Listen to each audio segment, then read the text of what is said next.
And we are live. JT here. Welcome to the huddle. The huddle is where I sit down with successful people from the world of sport and coaching. It's to learn more about their journey to greatness. Why do I have these conversations?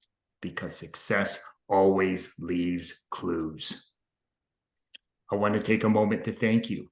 Whether you are watching on Facebook or on YouTube, or whether you're listening to audio on the podcast, thank you so much for being here with me and my special guest today. And here's my friendly reminder to you. The mind is like a parachute. It works best when it's wide open. So my challenge to you is to go all in on this conversation, to remove any distractions and get laser focus on the here and the now. And I guarantee you, you will gain a valuable nugget of wisdom that will not only help you succeed in sport, but more importantly, in the game of life. I've been looking forward to my conversation with my special guest today. We've had so many rich and fulfilling conversations over the last couple of years. I also had the opportunity to join him on his podcast. I think it was probably a couple years ago as well. And I don't know, there's just always something about our conversations that always leave me stopping and thinking and just sort of reflecting on my own journey. My guest in the huddle today is currently serving as the head coach of the junior varsity London Junior Mustangs. My guest in the huddle today is Coach Zac Bader-Shamai. How are you today, Coach? I'm doing quite well. It's always, always good to be talking with you, JT. Funny enough, our relationship, as you mentioned, started talking about greatness on a podcast, and now the roles are just reversed. I'm certain this won't be the only time I make a self-deprecating remark, but you must have been low on guests in terms of finding people to talk about their own greatness to have to come knocking my way. But I just appreciate talking with you, whether it's on the phone, in person, or doing it over Zoom. So thank you so much for having me.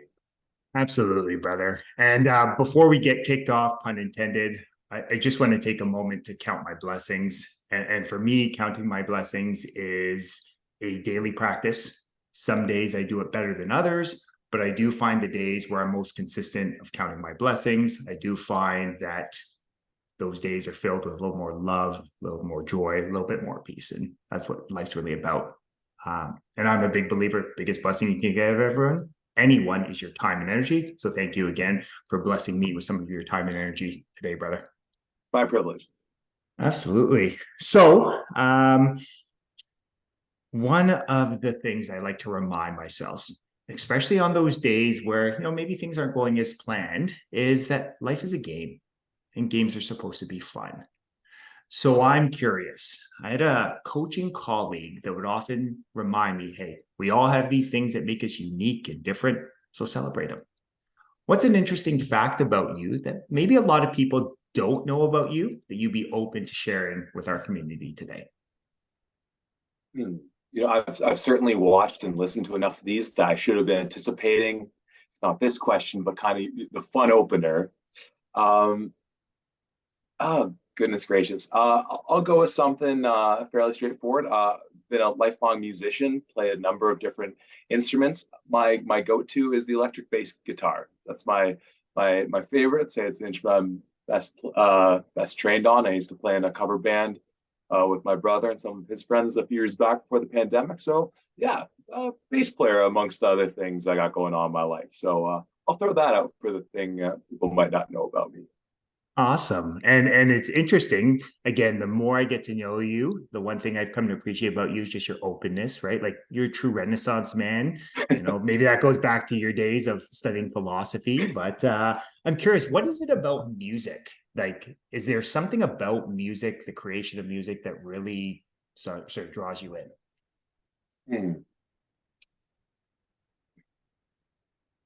It's a great question. I mean, I think there are some parallels with athletics and a number of other things in whether it's music specifically or any form of art that it's a practice that takes skill and the development of those skills and the ability to know that you're each day that you pick up your instrument or you take the field or you go to the gym to work on your craft, whatever that might be, you're at wherever you're at. And from that committed practice and effort, you can see those improvements. And I think whether it's in music, in sport, or whatever, that's just such a great thing to have in your life, something that you can try to improve on, something to say, hey, I got a little better than I was yesterday or last week. That song that was mystifying me. I know I was able to get that part now. I couldn't get that last week. Just seeing that learning in process. And um, obviously, as you know, your listeners may not be, I'm in a very early part of my teaching career out here in London in the Thames Valley District School Board. And much like with teaching and coaching, when you get to see that learning happen in your students and in your players, getting opportunities to see it yourself is so gratifying as well. So as far as the creation of music, golly, I'd probably need a few more beats to give you a more thorough answer on that. But I just think anything that gives you a chance to do something that's fun, right? So it's not just a grind for the sake of the grind, that you're getting something out of it, which in terms of playing music or coaching, playing football, whatever it might be, there certainly is that end goal. But knowing that the process is so gratifying in itself because you get to see in yourself and the others you work with, like, hey, we got better today. And that's such a cool thing. Like that's amazing. Like seeing growth happen in real time, whether it's over days, weeks, months, and of course years. It's a really cool thing. So that's one of the things I love about music. It's just a chance to just work on a skill that I enjoy doing. Mm. I love that share. And what it really sounded like was you could take your description of music there and why, it's something that you talked about. It's a daily practice. What you get in, you get back out, right? It's a process. It's a journey. It's funny how you could sub out music for sport, like you said, or really the game of life, and really understand that those simple principles apply to success in any area of your life. So I'm curious, you were a high quality athlete first, right? Like you're a Toronto guy, you grew up, went through the Metro Toronto Wildcats, and then you transitioned, you're a Guelph Griffins alum, and, now you're a high quality coach, right? And again, I know you're part of in this, new part of your journey in sport, but it's been interesting to watch because I feel like you're very wise beyond your number of years coaching. I'm curious, what has been the biggest lesson you've taken from sport? And again, I know there's many that you find yourself still applying to your life today.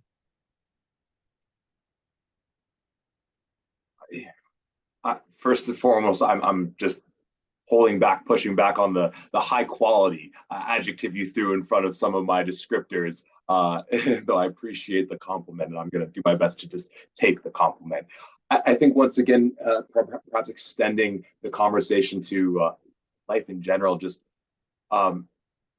knowing the wisdom and knowledge that others have, who've done the things you've done or done things parallel or adjacent, that might be able to shed some light and recognize that, one of the many amazing things of my time at Guelph, as you alluded to, where I played my university football, was getting to play under Stu Lang. And he, well, like all coaches, loved having, the turns of phrases, things like this all over the locker room in the stadium. And, one of the ones that was right by the entrance to the locker room was an acronym for the word team of together, everyone achieves more. And that recognition that in sport, especially, but in so many of our endeavors, there is that group effort. So that learning from others, that being able to take bits and pieces of the things other people have done, see what works for you, see where you need to sort of carve your own path, I suppose. And then as a coach, once again, perhaps being the philosopher or from the philosophy background, there's one thing I know, it's that I don't know anything. And so I'm very reliant on the wealth of knowledge around me. And it's been one of the immense privileges of working with the London Junior Mustangs program, is that there is such a wealth of knowledge at all levels, from just the organizational standpoint with the volunteers and like game day management, things like that, to the coaches I get to work with. And even to our players who come from such great high school programs and bring perspectives of their own, and just trying to balance all that out, knowing that somewhere within all of that is the and you add in just the immense talent of our players as well, that helps as well. But knowing that within all that knowledge, that all of these stakeholders and all these participants in our team bring to the table, of just being able to figure out, okay, oh, we need a little bit of that, a little bit of this. Like, oh, I like what you said about that. Or, I get to coach with guys like guys like Bleska Kambamba, former OUA All-Star, standout for the Western Mustangs, CFL draft pick, guys like Tristan Arndt, Ryan Hartness. Like, I won't go down the full list, a couple of current Mustangs, and just all that knowledge they bring to the table, being able to just sort of survey all those ideas and figure out, for this team, for this iteration, this 2023 Junior Mustangs program, what is it that we need to take and pull from all those different perspectives to make our team have the most success. So I'd say it's that lesson of just working with people in really anything, but especially in sport, whether as a player or as a coach, and just knowing that sort of having a bit of that humble approach, Mm-hmm. that I certainly don't have all the answers. I know that for sure, once again. Uh, but I'm very trusting the people around me, and for good reason, because I have good people around me right now, and I love getting to see what their takes are on any situation we're in, or what direction we should be heading. So yeah, that group work, that teamwork. I mean, it's a team sport. It's the greatest team sport there is, in my obviously biased perspective, and so leaning into that, I think, is really my big philosophy in some ways. Hmm. So it sounds like that idea again, that the offensive lineman perspective, right? Like you are only as good as the person beside you, right? And it's tapping into the power of the collective. And it's interesting because I had a great mentor that used to talk about, and he would often challenge thinking around this idea of, what if 1 plus 1 equaled 11? Because it's so interesting that 1 plus 1 in a logical sense equals 2, but what if combining 1 and 1 actually equals 11, right? Just that idea of like that infinite mindset. And I love how you shared that, like, idea of like having an open mind. So I'm curious, was there a particular coach or mentor that really helped you to understand that? Or is that just something you've kind of always naturally done and it's just something that makes you you? I mean, I'll though I don't recall any specific conversations, I'll certainly give my parents credit, just for giving me my life and just giving me a great upbringing, and still being incredibly supportive. I have to, of course, give you a lot of appreciation, and I hope I never fall short on that, for the mentor that you've been for me, in the short time we've known each other, albeit, but just in so many arenas, not just in football, but in other things that I've had going on, and the advice you've given me. Um, I don't know if I'm hoping I'm not specifically leaving someone out who, just pulled me aside one day and said, "Hey, Zac, this is what's going to bring success. This is what's going to, bring you to that greatness, or lead you on a path there, which is that kind of collective team effort, open mindedness." Part of it might come from the fact that I'm not really a very, if you were to, strong personality type. That I'm very much someone who's gonna, that kind of stereotypical A type person. I'm not gonna just throw out my views. I have perspectives on things, of course, but I think kind of being a little more in the background. Maybe it's part of being, as you said, that offensive line mentality, that that, hey, you're kind of serving this greater goal, and you might not get the credit for it, and that's all well and good. And just, I think, just playing team sports, not just football. Grew up playing basketball, baseball, rugby, and just recognizing that the most successful teams I was on were ones where there was a certain level of that camaraderie, of that open mindedness, on all levels of the team. So I don't know. Like I said, aside from just the great people I've had in my life, I know there's other people as well who've helped me out in a number of ways. I think it probably just came from just being part of team sports and just seeing Mm. what I felt like was successful, and a bit of a mix of my own natural personality, I guess, that brought me to wherever I am right now. Yeah. Well, and it's interesting, like as you shared there, like you can definitely sense like your openness to like, you know, to be sort of that lifelong learner, right? That student of life. And I just think of even your academic journey, right? Going from Guelph, then going, back to college for the broadcasting, and then going back to teachers college, podcasting, and now education and coaching. Like it's really been, as long as I've known you, and just even just observing your lived experience, it's like you're just so open to new and different ways of thinking about life. It's funny because I like to think so. I'm also someone who I likes what I like, and I'm not, I'm a pretty simple person in that regard. Yeah. But I've talked to one of the things I love about coaching and teaching is just getting to work with young people and just wherever they're at in their journey and being able to shed a bit of light and wisdom that maybe you'll take something from this now, maybe you won't, maybe you'll remember this in 5-10 years, and that'll shed some light on where you're at, because I certainly had those mentors that helped me along my path. But is that for so many of us, you don't necessarily find that thing when you're young, latch onto it and you follow that straight and narrow path. For so many of us, our journeys are winding roads, and it's not that straight linear path. There's peaks and valleys, and getting through all that. And in the number of things I was doing, I think just finding the things that were working for me, and that whole in that whole spirit too of being your sort of honest self, or your true self of what are the things I do that reflect who I believe I am, and putting all those things together. And for me, a sort of through line in a lot of those things was teaching and mentoring in many ways, which then I was coaching football, and it just made sense that like going into teaching all those things, that seemed to be that connective tissue in all of it. So not really knowing where I wanted to go, and so kind of by nature of that, well, let me try a bunch of things out and just throw as much at the wall as I can, see what sticks, then look at what's sticking and be like, okay, what maybe is a theme going on here? And for as it turned out for me, it was what led me towards teaching, and to be able to do more coaching. And in that process, in that journey, it can be very anxiety inducing when you're kind of just trying on different hats, and none of it's really sticking, and you don't, goodness gracious, like what am I doing? What am I going to go?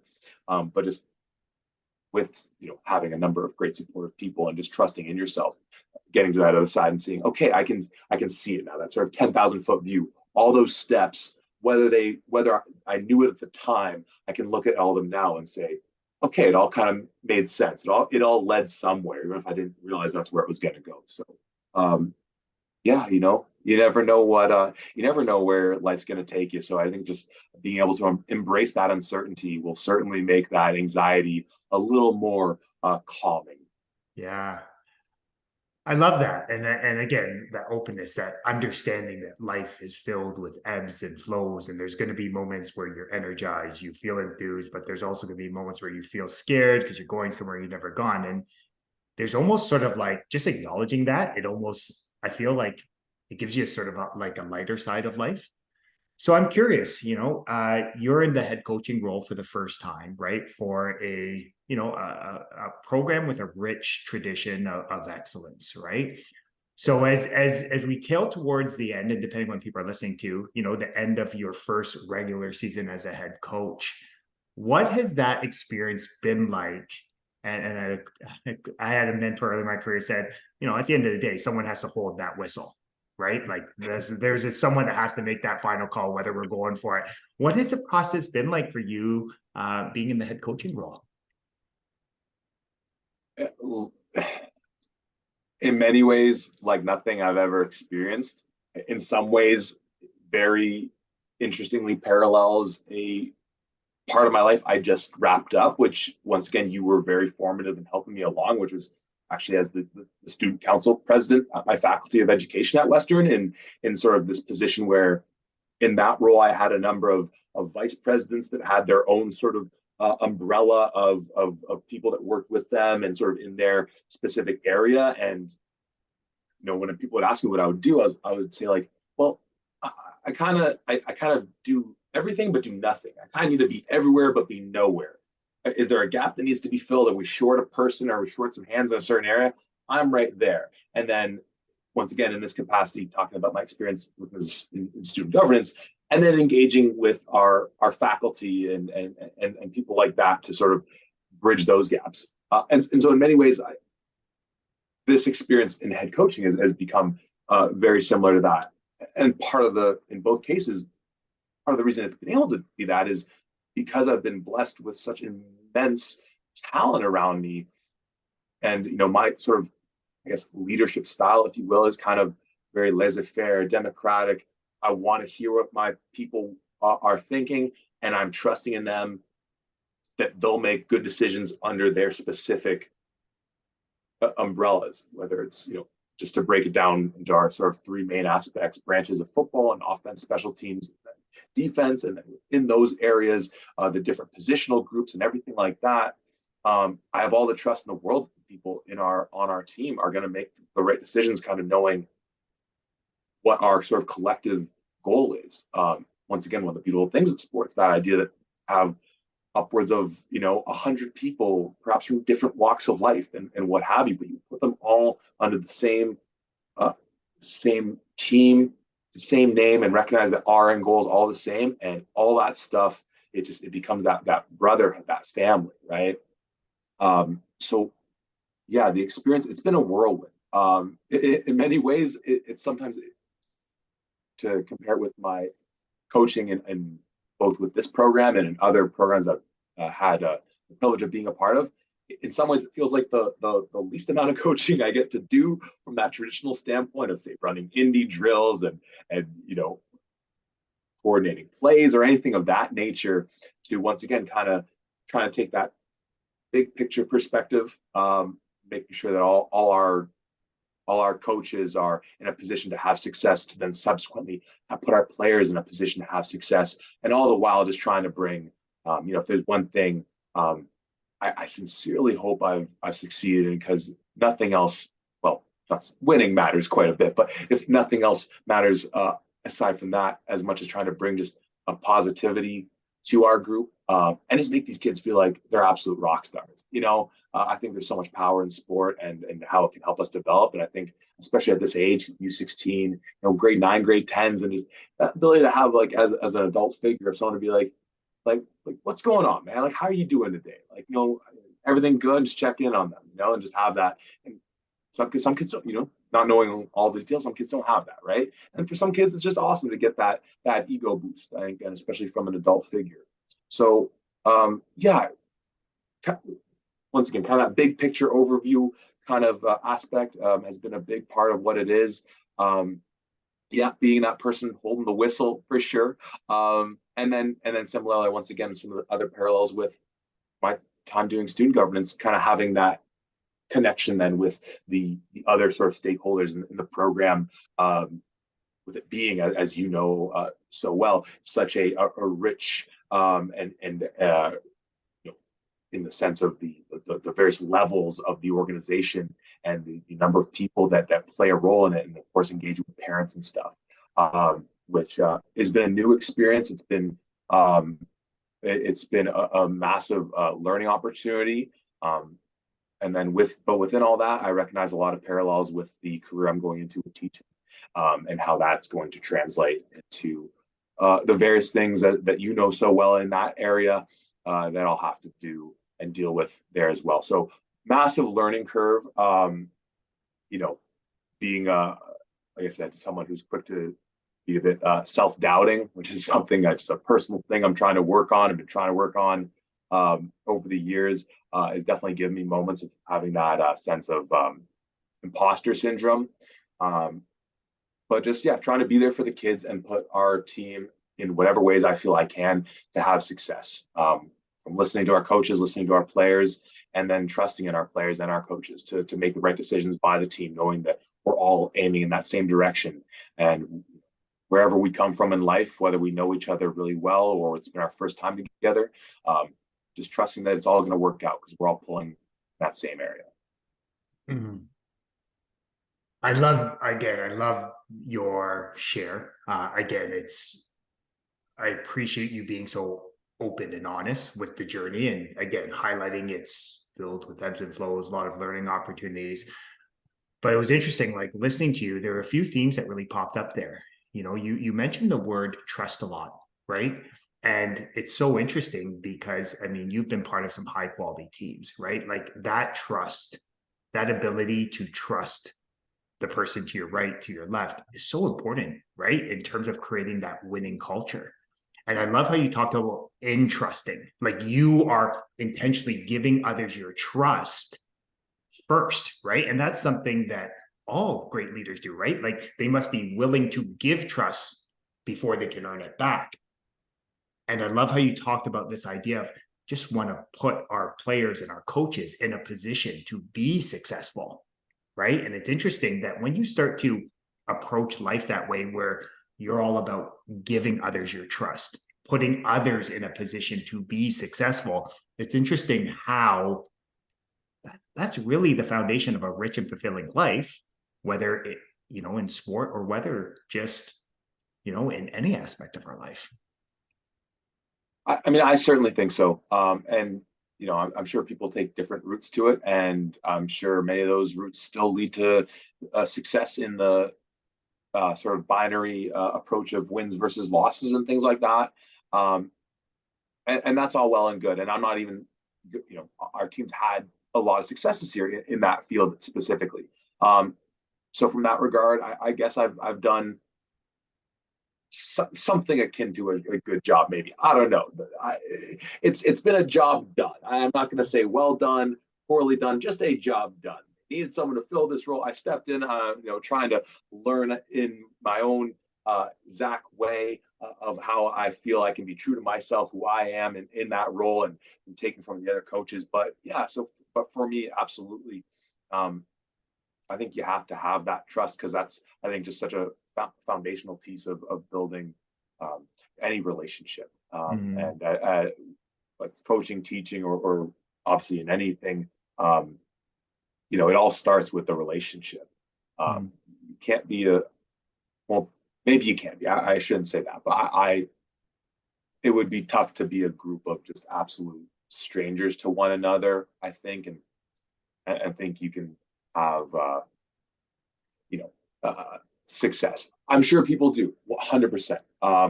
And once again, I'm not even saying, and there's moments where I've certainly questioned whether I've done a great job in building that team culture. But hey, it's all learning. I just hope my kids have enjoyed the experience of being part of one of the most competitive programs in all of Ontario. I hope that they've felt like I hope they've built relationships, new relationships. I hope that they've been able to build upon old relationships and improve those. And to your point that you started off with talking about it being a game and games being fun, I sincerely hope they've had fun during this journey, and the journey's not over. Because one of I think the lowest points in my football experience was for reasons I won't get entirely into, just where football became it became more of a chore is not the right word. It doesn't quite hit the what I'm trying to get at on the head. But where I just lost that love of it, and that sucks because it's such a great sport. And then once you're doing something that requires a lot of work, but you don't love it, going back to that piece on whether it's music or sport and anything with skill acquisition, once it's purely just that process of working but not getting something out of it that like kind of makes you feel alive and stuff, then that's just a grind. And I think you need that intrinsic reward of going through that grind to make it rewarding and fulfilling. So I, I think probably all my answers have taken any number of routes from where you originally asked me. I hope for whomever's listening, this is somewhat engaging and interesting. I apologize if it's just thinking that, hey, what's this guy talking about? But nonetheless, yeah. Well, it's interesting. We talk about this idea of success, and I always liken it back to this quote by Earl Nightingale that talked about success is the progressive realization of a worthy ideal. And I've always liked that idea because, again, it's progress, right? It's progressive. So it's ongoing, it's a lifelong journey. And I like the idea of worthy because, again, it's real and it's relevant for you. And you know this, you're an educator. You know, at the end of the day, to bring out the best in a student, you got to figure out what's actually on their heart, what actually brings them joy. And it was interesting that, in sports, easy to kind of get caught up in the metric of wins and losses. And yeah, anyone that is as a high quality athlete, yeah, they want to win. They want to win games. But like you said, are they leaving practice? Are they leaving games feeling better than before they got there? Are they leaving conversations with you feeling more enriched? Right? Do they feel like they are further along their journey to greatness? So I think you just provide a great reminder that yes, wins and losses are one metric of success, but there's so many other intangible measures of success that really make up this game of life. Yeah, process over product, however you want to frame it. I think it was watching Coach Steve Snyder, head coach from Queens, on your show where he really just laid out how, especially with our sport, and I've never forgotten like the way he framed it. Though of course I'm not going to try and repeat it verbatim, nor could I. But just that when you actually look at our sport in specific, it's like 90% process, Mm-hmm. and then the game is just should be the what you get to reap from everything you put in, in film, in practice, in the weight room, and all that 90, shoot, maybe it's 99% of where all your efforts go into. And at all levels, from players to coaches to support staff, if you've done that work week in, week out, day in, day out, then the game should just take care of itself. Obviously, you still make adjustments and you still need to sort of figure out how the flow of that game's going. But yeah, I know definitely. And once again, one of the many reasons why I think football is such a great metaphor for life in so many ways, and something that, once again, going back to those lessons that go beyond just, or outcomes that go beyond just wins and losses. I hope anyone who's had a chance to be a part of this sport, but specifically, if I can be a little selfish, I hope my kids, whether it's this season or sorry, our players, I should say, whether it's now or in a year or in 5 years, can look upon their time playing football, maybe specifically our time with this team, and draw upon that experience, that there were ebbs and flows, there were wins and losses, and all of that, but it was being able to go through that adversity with your brothers next to you, and sometimes you have adversity with those brothers next to you. That's what one of the things that bonds people so well, is that sometimes, like, hey, we're going to disagree, and at times it might get even a little heated, it might get a little chippy, but all going back to being able to still draw back to hold on. You're here for the same reason I'm here, the reason they're here, he's there, what have you, and that kind of that collective goal. It's like, I don't know what you to attribute in referring to this, but that the great metaphor of, the bullseye on the target, where you have the outer layer is your what. Well, what do we want to do? We want to win a championship this year. That's what we want to do. Great, awesome. We can all agree on that. Now, how do we do that? Well, we're going to win as many games as we can in the regular season to hopefully give us home field advantage in the playoffs, and make sure everyone's healthy, and make sure that we're putting in the plays and doing the work that's going to put us in a position for success. But at the core of all of that is your why. Because this is a hard sport. It's a lot of time and effort you got to put into it. And I'm not, I don't have a ready-made answer for my why. Obviously my answers on any question go all over the place. So if I start to talk about what my why is, we'll be here till the cows come home. But in anything, in football, no differently, having that why of why is it you're actually suiting up to play this sport that can be so brutal, and then in taking all those extra hours out of your day, out of your life, having to put aside social relationships, put those on the back burner a bit, because so I can't go to that party because I got a lift I got to go to, or I got to do a little more film study, or I have a meet, all these things. If you don't have that why, it's really easy to start being like, wait a second, hold on. Why am I doing all this? This this is really hard. So having that why at the core of it all, I think, is just what drives any good organization, any great goal, any great goals that back for why. No, I love what you're sharing. And it reminds me of, I remember when Toyota came to North America, one of the exercises they talked about was the 5 whys, right? So it's like, okay, everyone has their goal, and goals sometimes can be very like surface level, right? Like they can be very superficial, right? But then why is it, right? Like if again, why do we want to win, you know, why do we want to win an OSFL Summer Cup? Okay, why do I want to become, why do I want to go to university, right? When you start to go why, and it's almost like I sort of coming back to, it's like peeling the layers of the proverbial onion, you start to really go deeper within and you learn a lot about yourself. It's not always comfortable, but I find it really provides you with some clarity on what's actually driving you, right? To go forward.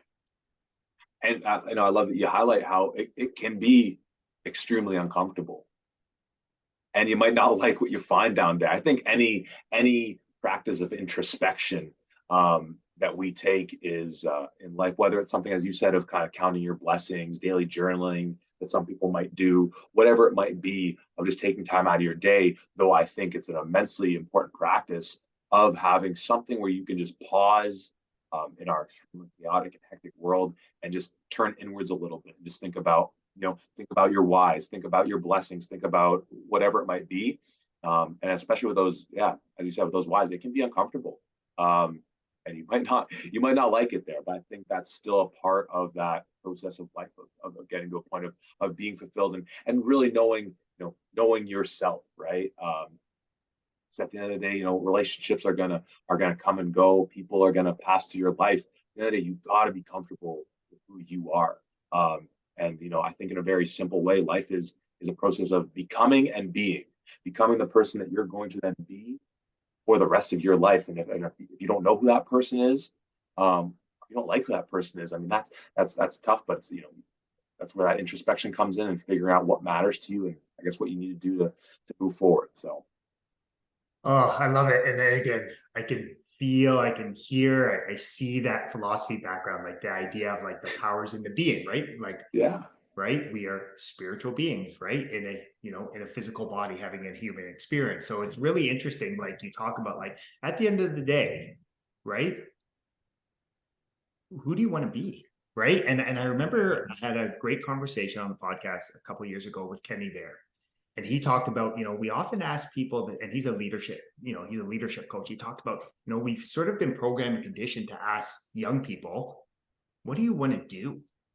And very often you think of, societal programming conditioning where people often lead with, oh, I'm a doctor, I'm a lawyer, I'm a dad, I'm a mom, and there. But he often reminded me, like what if we just start asking people, like, who do you want to be today, right? And what if we just, I want to be grateful, I want to be kind, I want to be patient, and it starts to reframe like our whole sort of construct about what this is about, right? Like just it's more about qualities, right? So well, I'll just super quickly, if I may. yeah.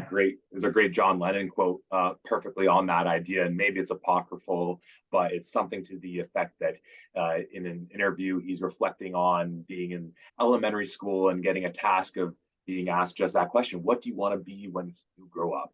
And according to the interview, according to John Lennon, remembering what he said in elementary school to his teacher, but his answer to what he wanted to be when he grew up was happy.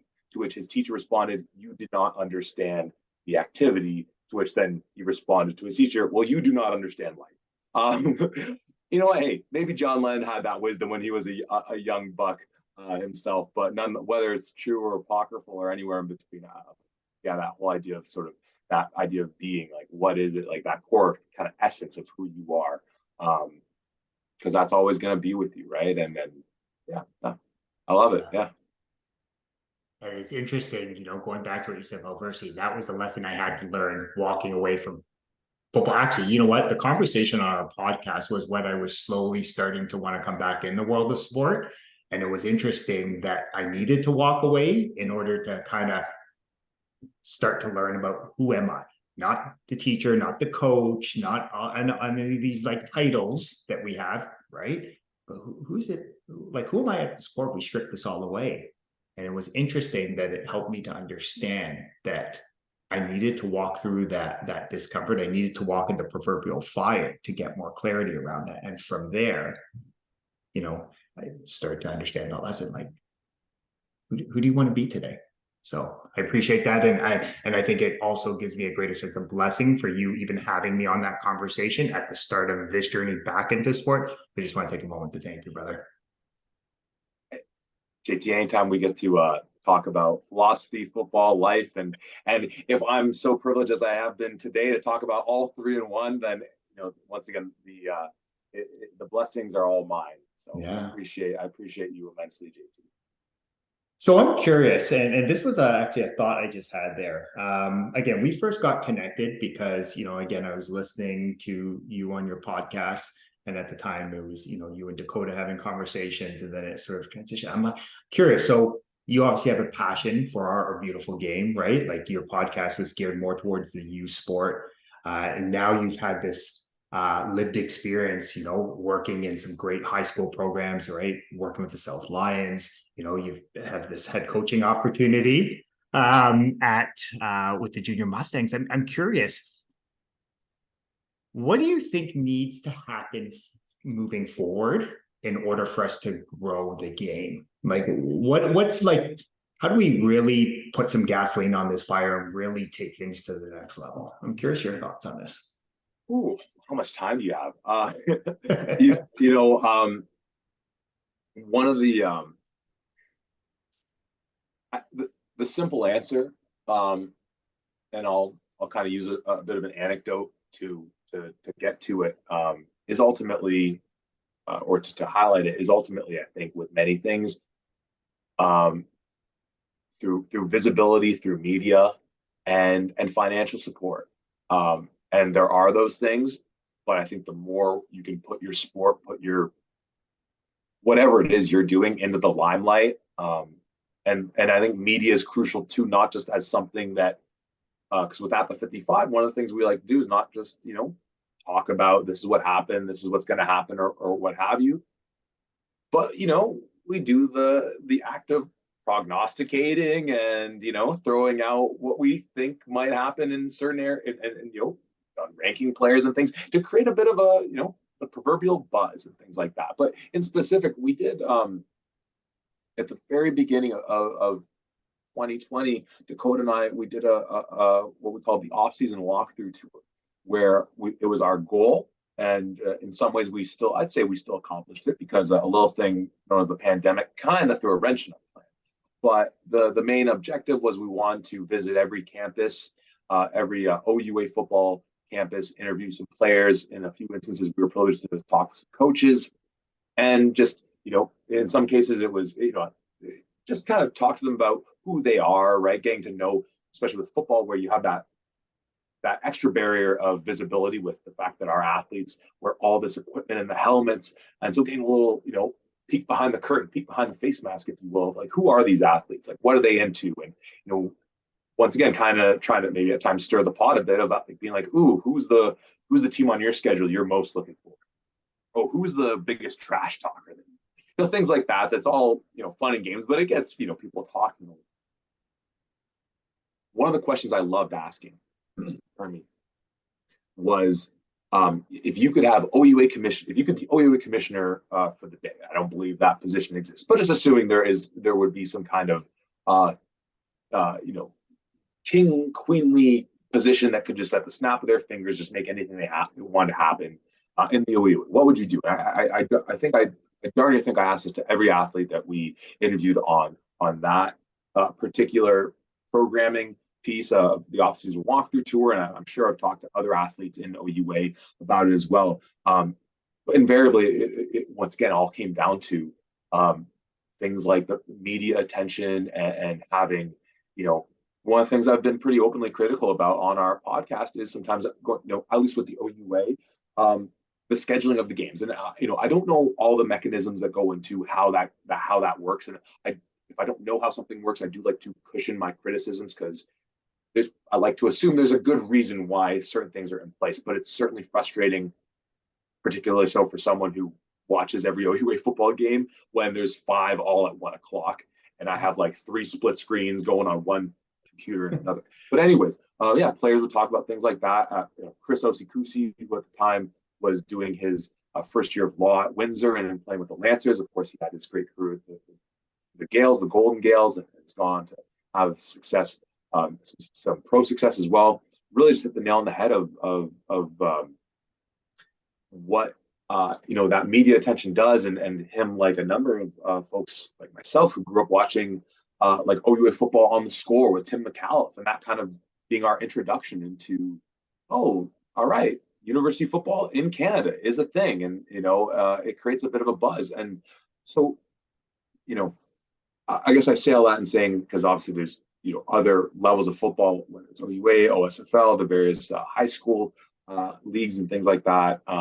And there are some great people out there making content online on their various platforms. Yourself, as much as anybody. I mean, our mutual friend Deshaun Stevens with Persevere, and I adore what he's built there, and huge supporter of him. And I like to think that we had we play a small role as well in maybe garnering attention towards it. But I think just the more interest you can put towards it, the better. Sorry, I'll go on too long about that, and I have too many thoughts to really streamline it into perhaps a sensible answer. But I think, like anything, if you can have media attention, people talking about the sport, creating that buzz, using things like social media to engage with players, engage with parents, families, things like that. To sometimes you got to, like, not that this doesn't matter, not that our sport doesn't matter, it does. But sometimes you have to act like it matters that much more, because then other people are going to say, "Oh, wait, there must be something going on here. All these people are talking about this, sharing this. What am I missing out on here?" And then you kind of grow that fan base and go from there. So, anyways, yeah, media attention and funding always helps too. Well, I love the simplicity of it, right? And what I really heard was this idea of, like, we need to celebrate all levels of our game, right? And I think, I remember when I feel like I heard when you had Marshall Ferguson on talk about it. I think we talked about it when he was in the huddle as well. This idea of, like, if you love football, then celebrate all parts of football, right? Because at the end of the day, the more we celebrate each other's wins, the more the game gets amplified, the more it becomes front and center. And when one person's winning, it rises all of us up, right? And then I guess it sort of reminds me of this idea of, like, we need to do a great job of telling the story behind the face mask, right? Getting to know the people, and that's what will allow us to grow and really amplify things. Definitely. I mean, just if I may just take it back to our junior Mustang team this summer.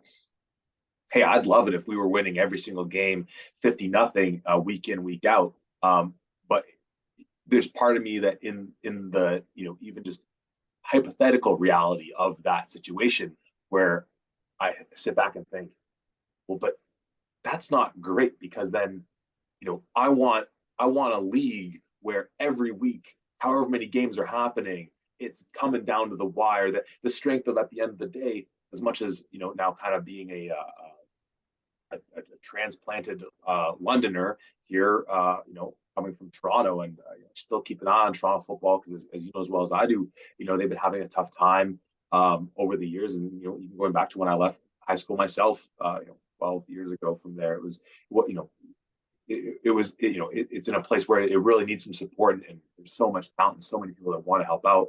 But that at the end of the day, the strength of our leagues, the strength of our game is bolstered when everyone is competitive. When so what are those things? What are those mechanisms that are going to what is the metaphorical high tide that'll raise all the ships? Because it's once again been so great being part of this program here in London, and in many ways, my experiences with the 2 years I've been working with this program have been more closer to things I experienced as a university athlete at Guelph than, and this isn't a shot at the amazing people that I got to work with growing up playing football in Toronto, but way more akin to, like I said, my university football experience than what I had growing up playing in ostensibly the same type of league as this, albeit OVFL and a number of different rule changes. So that's amazing, but I want that for every league, right? how do we get there? Like I said, the media piece I think is important. But I think it's and Marshall, of course, being another formative figure in you know having a platform and asking those questions, just the things that we need to be asking and working together to try and make it better for everyone. Because at the end of the day, the sport, it's not about me. At least from my perspective, it's not about me. It's not about yourself. It's not about any of the people sort of in our position who our playing days have come and gone. We're now the humble servants that get to provide the new generation of athletes the opportunity for success and set the ground for the generation to come afterwards. Maybe even the generation of football players who haven't even been born yet, sort of like make sure that this game is in good shape, if not better, and the atmosphere around it. So when they come, it's just it just keeps growing. So how we get there, golly, I don't know. I don't have a short answer. Yeah. Well, I think it's a great way just to highlight that idea of success. Success is leaving people with the impression of increase, right? When they're done that conversation with you, that interaction with you, do they feel better, right? And if they do, I would say beyond wins and losses on a scoreboard, that's really how you live a rich and fulfilling life, right? Enriching the lives of others. So I'm curious. I want to be respectful of your time. What's next? Like, what is the best? Like, what are you up to heading? As you transition out of the summer into the fall? Like, is there anything where people can, follow, support you, or at the 55? Yeah, kind of. What's in store? Oh, golly. Well, our at the 55 crew, we kind of took a bit of hiatus. Normally we do off-season content. I think we all need a bit of a break. So, Okay. we'll probably get together and just talk about what our sort of plan of action is come the fall. Obviously wanting to provide content on, at the very least, the podcast and trying to live tweet the games out for people who aren't aren't glued to 5 games all happening at 1 o'clock and have lives that involve them being out and about on a Saturday afternoon. So, hey, that's where we come in and try and fill the void there and, whatever else we might have. So, obviously it's been a bit of a fallow off season for us, but that's okay. We have such a great team we work with.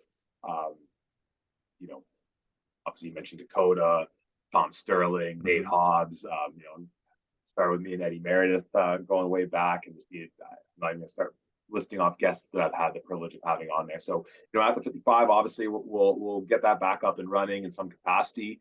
I'm a Thames Valley occasional teacher here in London. Which looks like I'll just be substituting around again, which is fun because that's one of the great joys of being in the football community and then getting substituted around the board is that I'll walk into a class and be like, oh my God, so and so, like, oh, you're here, or see a kid in the hallway and dap them up and whatever. And it's the coolest feeling when those collide and seeing that. So I'll be doing that. And you know, um, I certainly hope getting to coach again with the South Lions football program here, just because once again that was my time at that school was so formative for me and my growth as a teacher and the relationships I got to build there. And anytime you get to work with a group of kids, getting to go back and work with them another year is it's just so awesome, and just seeing that growth and seeing those steps they take forward. So, and you know what, support wise, hey. Once again, I got great support systems around me already, and I'm just hoping to have some role I can, whether it's in the capacity of media that I've kind of been doing with my friends over the years with Apple 55, or with coaching, or anything, with your team, with Football Ontario, any help I can lend there, and just this game's done such so many has brought me so many good things that it's just it's the least I can do to try and contribute in some way. And the thing that's so great about it is that, kind of going back to a few things we've talked about, that it's all meaningful, whether it's podcast, coaching, doing a little like helping out with some of the off-season training with some of the athletes I've known here. All that stuff it's rewarding because it takes a lot of effort, it takes time, but you get to see the results of those efforts, And that's really, I think, one of the keys to just a life that's rewarding is that grind, but knowing that having that why of driving you towards that goal, whatever it might be. And I'm just incredibly lucky to have a number of those things in my life that revolve around the football community here in Ontario and here in London. And yeah, so yeah. Well, brother, I want to take a moment to acknowledge you. I want to take a moment to acknowledge you for the great man you are, the great son, the great teacher, coach, mentor, but more importantly, the amazing human being you are. The one thing that I'm really inspired by, Zac, is just your willingness to ask questions with an open mind and an open heart. Like your ability to really ponder things, to ask questions and to reflect on it is a superpower. So I just want to thank you for always providing me that reminder, and thankful that our life paths have intersected. I mean, thank you for the kind words again, and the feeling is absolutely mutual on that. JT, you have enriched my life in a number of ways and helped me through some times that I didn't quite know, what the right thing was or if I was going in the right direction. And you're always a reassuring voice and a supportive voice. So thank you. Honestly, thank you so much, JT. Absolutely, brother. So, folks, Zac drops so many valuable nuggets of wisdom that will not only help you succeed in sport, but more importantly, in the game of life. But as I like to remind you every week in the huddle, knowledge is potential power. It's a consistent and focused application of great knowledge that actually creates great results. So my challenge to you is to take one of these valuable nuggets of wisdom and go apply it to your life today. And as I like to remind you every week in the huddle, you are deserving of greatness. You are worthy of greatness. You are greatness. And my only ask from these conversations, if it resonated with you, if it touched your heart, then please share it with a friend, a loved one, a teammate, just someone you feel that would benefit from listening to these positive, inspiring, and empowering ideas. The more people we have listening, understanding, and applying these simple principles to their life, the more blessed this world will be. As always, love having these conversations with you. The huddle. Have a blessed rest of your day.